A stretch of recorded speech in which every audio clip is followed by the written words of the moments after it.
que hoje vai pegar fogo no fogo, viu? Porque hoje o fogo do Espírito vai falar conosco nessa noite. Amém. E a meditação que eu quero trazer para vocês é com base naquilo que Jesus falou que aconteceria nos últimos dias: guerras e rumores de guerras, terremotos e fome, desastres naturais. Todos nós temos visto isso na televisão ou alguma forma de mídia. Os desastres acontecendo. Nunca se teve tanta comida e tanta gente passando fome. Nunca tivemos tantos terremotos numa escala tão larga, tanto quanto nos nossos dias. Sempre houve terremotos e guerras, mas nunca tanta guerra como nós estamos vendo nos últimos tempos. E Jesus falou desses sinais que aconteceriam nos últimos dias, antes da breve volta do Senhor. E eu quero refletir com vocês nessa noite gloriosa sobre um versículo bíblico muito conhecido, se não por algum de nós, talvez por todos. Eu quero que você preste muita atenção, porque é o versículo 14 de Mateus 24. E a Bíblia diz assim: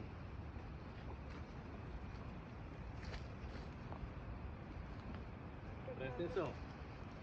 E será pregado esse evangelho do reino a todo mundo, para testemunho de todas as nações. E então virá o fim, a Bíblia diz. Eu vou falar para vocês de novo. E será pregado este evangelho do reino a todo mundo, para testemunho a todas as nações. E então virá o fim. Aqui Jesus descreve como ele virá. Jesus está dizendo que o fim ocorrerá, não por causa das misérias, das desgraças, das desilusões, das tristezas e da fome e do sofrimento, das guerras, das dores desse mundo. Jesus está dizendo que o fim virá quando o evangelho for pregado. E desde que eu era criança, esse texto sempre foi muito desafiador. E eu vou explicar por quê. Porque eu não entendi o que era evangelho. Mas você, como cristão, sabe o que significa evangelho. A palavra evangelho significa boas novas. Paulo vai dizer que o evangelho é o poder de Deus.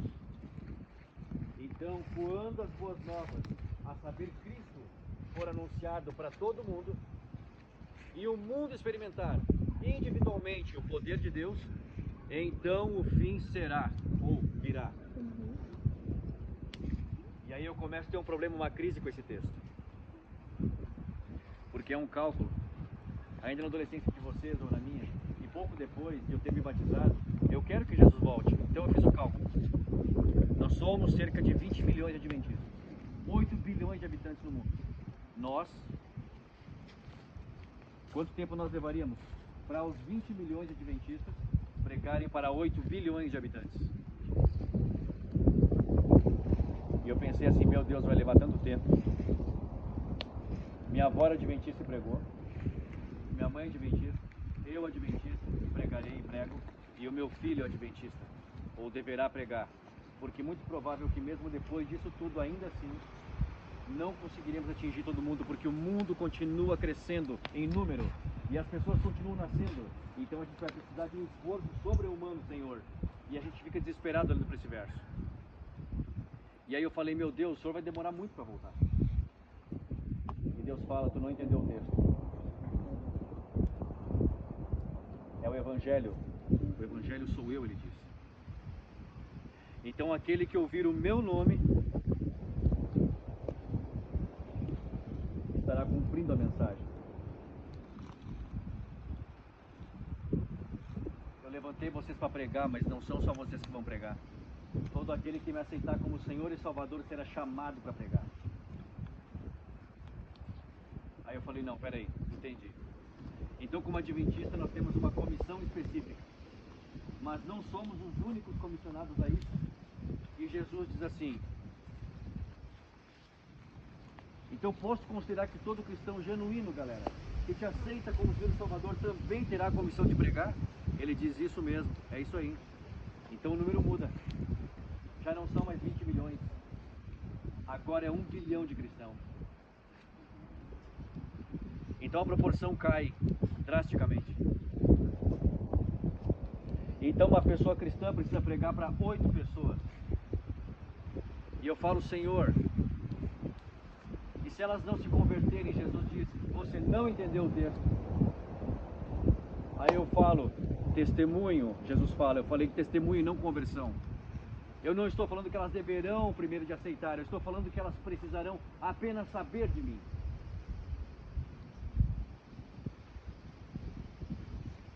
Aí eu falo, Jesus, agora ficou mais fácil um pouco de pregar o evangelho. E aí, Senhor, como é que nós vamos fazer isso? E aí Jesus diz, vai e pregue. Fale para as pessoas, anuncie para as pessoas. Então o mundo passa por uma tremenda revolução, a revolução da comunicação. E agora uma única pessoa é capaz de pregar para milhares de pessoas. Por causa das redes sociais, por causa da televisão, por causa do rádio, milhares de pessoas, galera, começam agora a ouvir falar de Jesus no mundo inteiro. Ou quase. E aí eu comecei a dizer assim, ok, Jesus, obrigado. Eu entendi, mas como falar nos lugares aonde o Senhor não pode ser pregado? Exemplo, Jesus. Como falar, Jesus, nos países islâmicos, mesmo aqueles que têm uma liberdade controlada? É difícil falar. Como falar, Jesus, de Ti em países comunistas, aonde a liberdade é trancada e os sinais são cortados? Jesus, eu estou com um problema com esse texto, Jesus.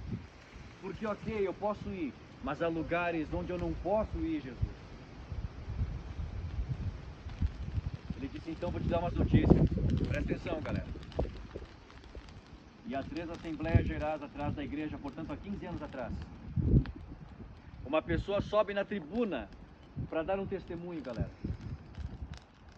E ela conta sobre como cristãos no oeste chinês e na borda da divisa da China com a Coreia do Norte, com a Coreia do Sul e do Norte, estão ouvindo falar de Jesus, ele comentou. A Igreja Adventista possui uma rádio mundial, galera, que tem quilowatt suficiente para fazer o sinal atravessar a Rússia e chegar até a divisa da China e a divisa com a Coreia do Norte. Só que ninguém pode ter rádio lá que não seja controlado pelo governo.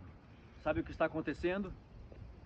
Cristãos estão indo, enchendo balões de gás hélio e amarrando nele pequenos radinhos que pesam algumas poucas gramas, colocando pilha nesses radinhos e com palavras em chinês e em norte-coreano. Eles estão mandando esses balões e eles atravessam as fronteiras. E os bilhetes dizem, sintonizem nessa rádio, tem alguém que quer falar com você. Sabe qual é o resultado disso? Chineses têm se convertido. E já há notícias no site Guia-me de que existem norte-coreanos que estão se reunindo em sótãos e em porões nas regiões rurais porque querem saber mais sobre Jesus.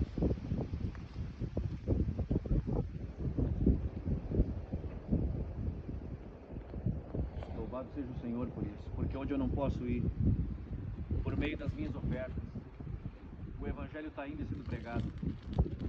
Mas há um problema, galera. Há lugares onde a minha oferta não pode chegar. E agora, Jesus diz aonde as suas ofertas não chegam. As redes sociais estão chegando. Eu falei, como, Senhor?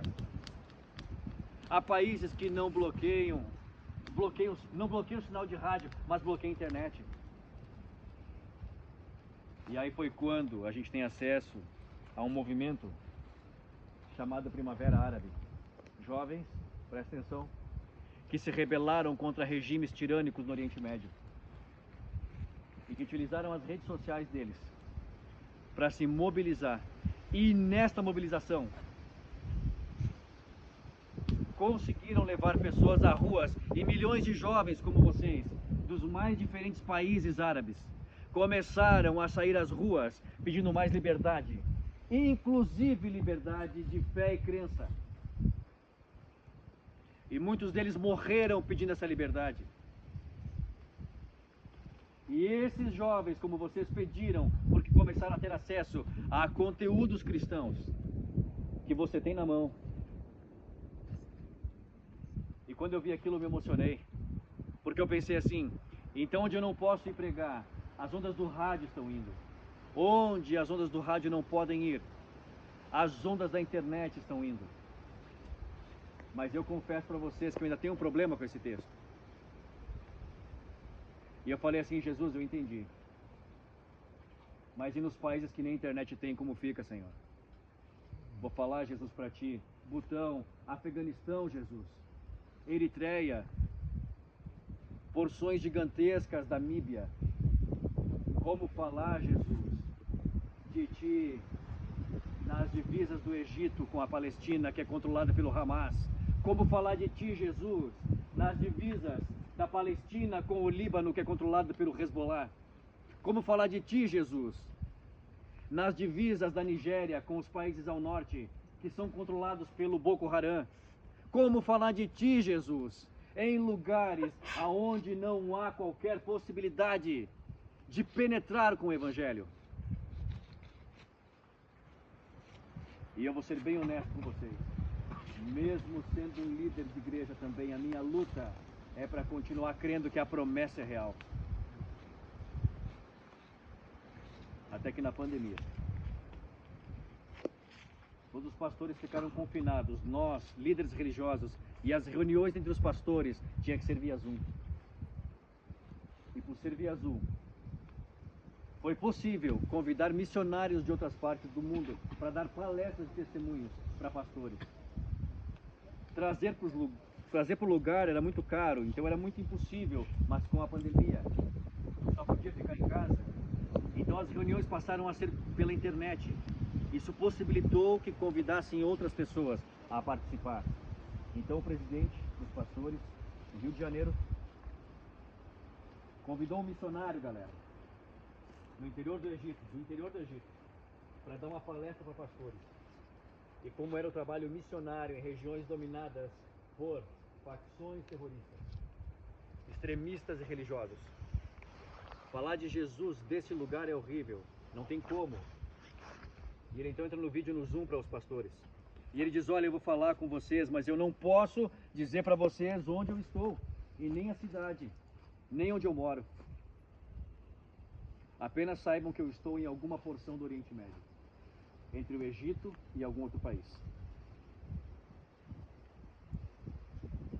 Tudo bem. Os pastores ficaram impressionados e falaram que coragem desse homem, que coragem da família desse homem. Ele literalmente está dando a vida pelo Evangelho. Literalmente. E ele começou a contar para os pastores a dificuldade que era. Presta atenção nisso. A certa altura, enquanto ele contava, ele começou a chorar na frente dos pastores. Ele disse, vocês têm ideia do quão é difícil você passar anos aqui e não converter uma única pessoa? Durante anos, galera, a gente fica aqui se reunindo. Ele falou, só eu, a minha esposa e meus 2 filhos. Ninguém. E um dia desses, eu entrei em crise, o missionário contando que entrou em crise. Os missionários entram em crise. E ele disse, chegou a minha vez de entrar em crise. Ele se ajoelhou na sala de casa, ele e a esposa, e choraram. E eles disseram, por que é que nós viemos para cá? A gente saiu do Brasil, saímos de perto dos pais. Os pais estão envelhecendo, os pais da esposa envelhecendo. A gente corre o risco de estar aqui e receber notícia de que um deles faleceu e não dá tempo de despedir.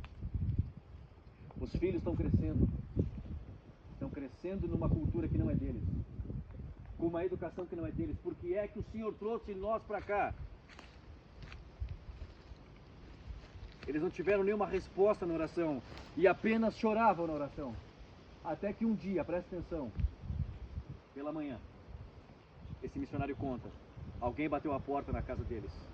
Toque, toque, toque. E insiste em bater toque, toque, toque. E o missionário percebeu que alguém batia com urgência, ele correu e abriu. E quando abriu, um homem lá fora, um árabe, olhando para ele, começou a apontar o dedo para a cara dele, começou a dizer, é você, é você, é você. E ele, assustado com a cena, imediatamente olhou para a pessoa, e olhou ver se não tinha mais ninguém com esse homem. Ele pensou, fui descoberto, vou morrer. Então ele puxou o homem para dentro da casa, porque na cabeça dele é o seguinte, é melhor eu lutar com um só aqui dentro da minha casa do que com vários lá fora. Ele puxa o cara para dentro e bate a porta e tranca. E o homem está desesperado, galera. E o homem só consegue dizer, é você, é você, é você, com os olhos arregalados. Ele pega e senta o homem na cadeira e diz, o que foi, Senhor? O que está acontecendo?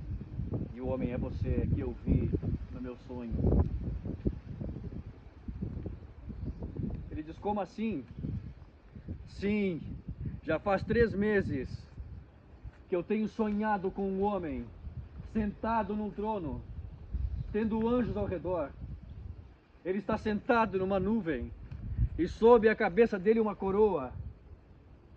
E tudo que esse homem diz para mim é, eu estou voltando, eu estou voltando, eu estou voltando. E todas as noites quando eu acordo desse sonho, eu acordo perturbado. E já comentei com a minha esposa várias vezes, quem é esse homem que parece um rei, tem rosto de rei, tem pose de rei, e que aparece no meu sonho todas as noites, e fica me dizendo, eu estou voltando, eu estou voltando. Até que na última noite, após eu ver esse homem mais uma vez, me perturbando no sonho, ele me mostrou essa rua. No sonho vem essa casa, e no sonho tinha o seu rosto. Então hoje, eu saí pelas ruas da cidade procurando essa rua e a encontrei. E na rua vi a sua casa. E quando você abriu a porta, eu não tive dúvida, ele fala. Foi você que eu vi no meu sonho. Então me explique, quem é esse homem que diz para mim todas as noites, eis que venho, e venho sem demora.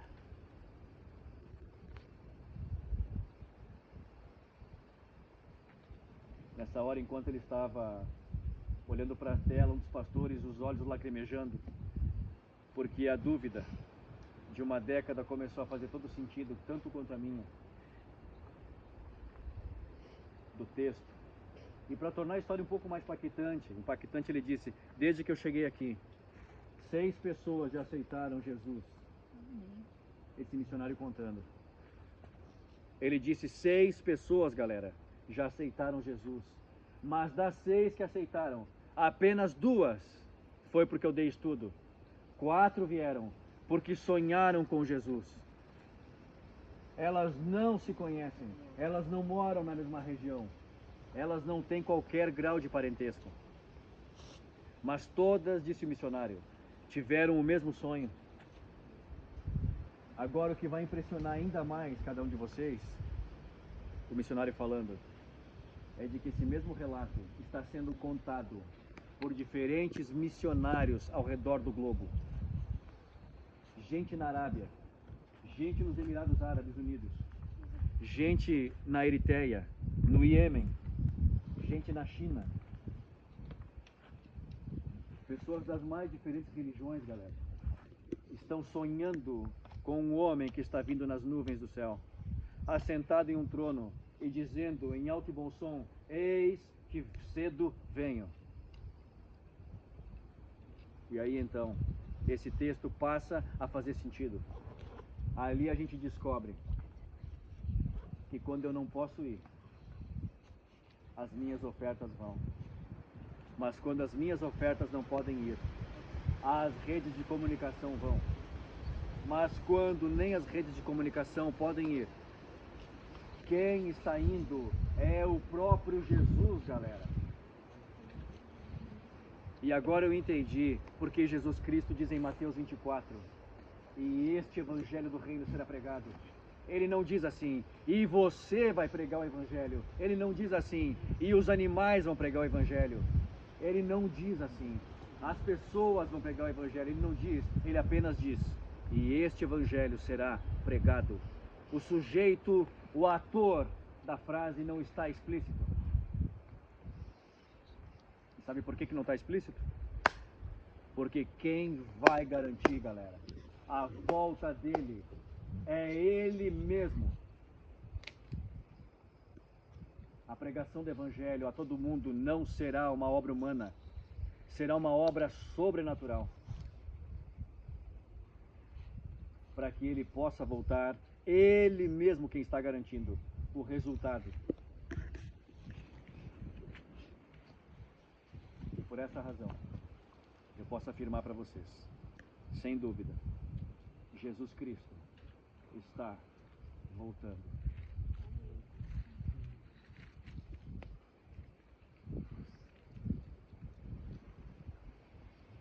A Associação Geral está tão impressionada com esse fenômeno que ela criou um site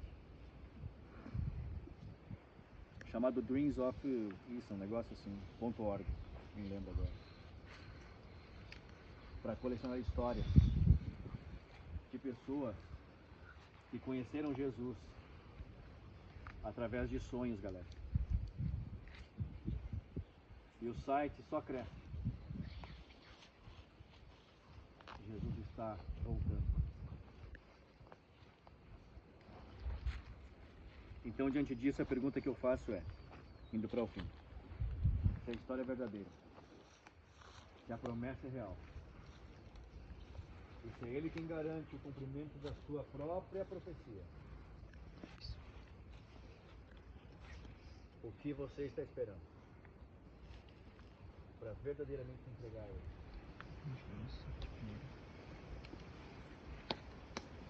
O que nós estamos aguardando para verdadeiramente aceitá-lo como seu único Senhor e verdadeiro Salvador?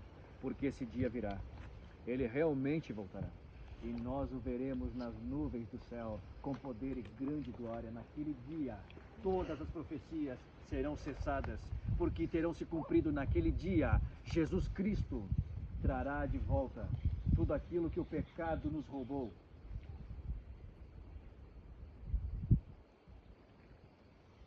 E para mim, uma das maiores consequências do pecado dolorosa pode ser resumir numa palavra: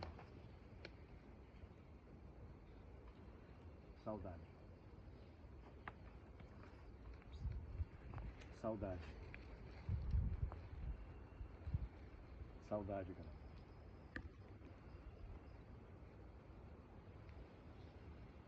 João 14 e o verso 1. Vocês sabem o que diz lá? Do versículo 1 ao 3. Texto maravilhoso. Texto fantástico. É um texto único. Sem par. João capítulo 14, verso 1 ao 3.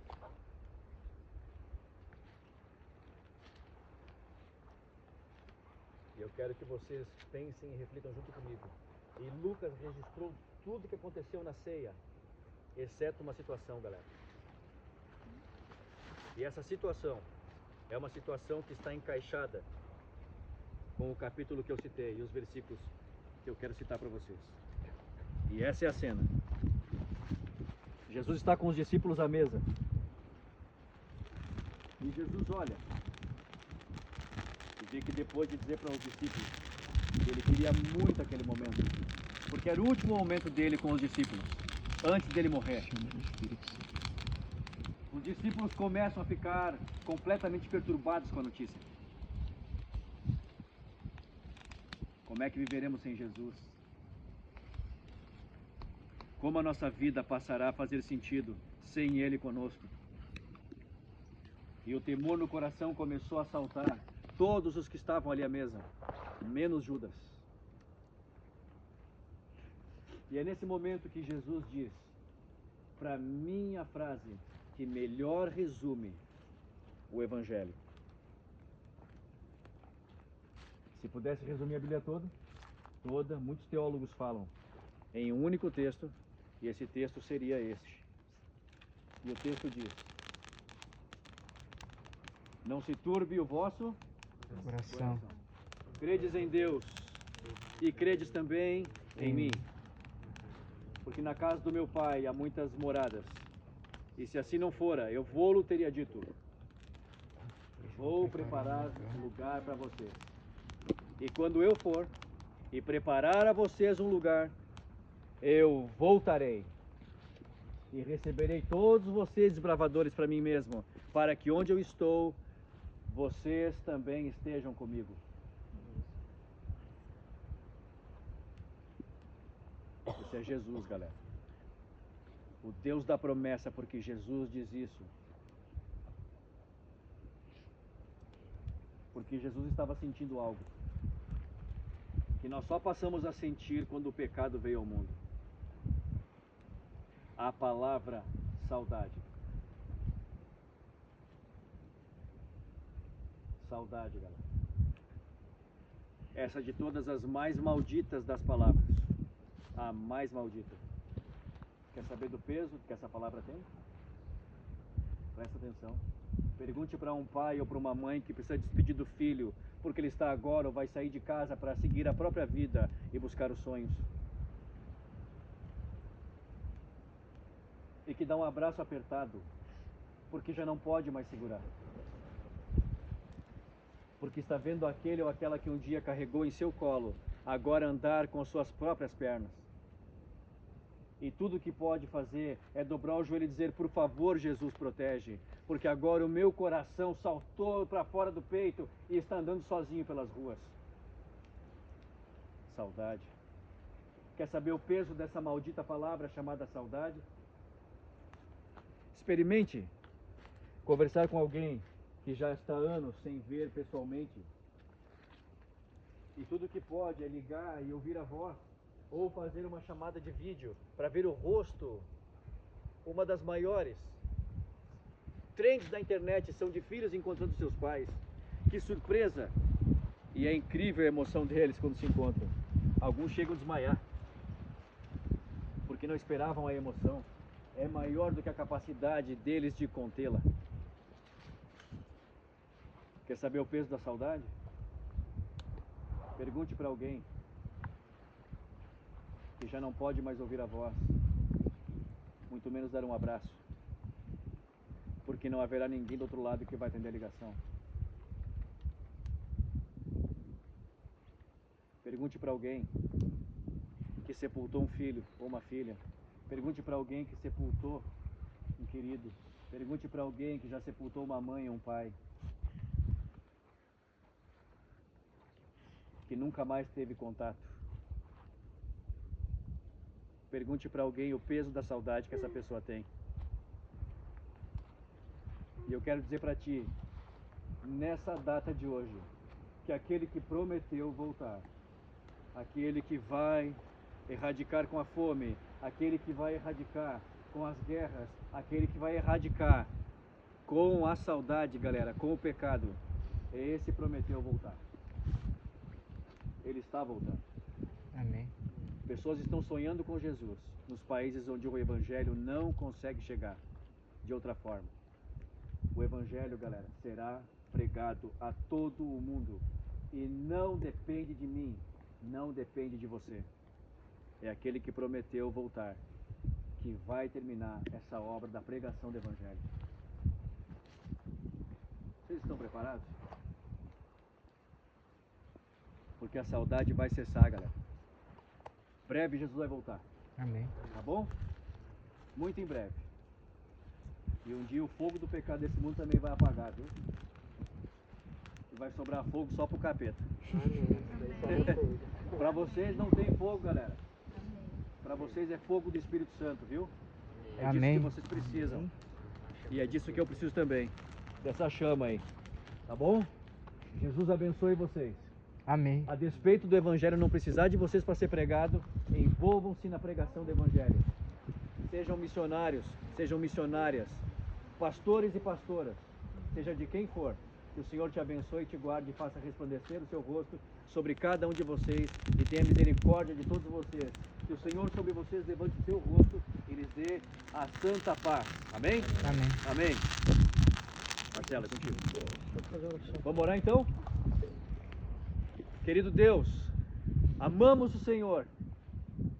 Temos aprendido ao longo da nossa jornada cristã, nessa curta jornada cristã aqui nessa terra, a amá-lo.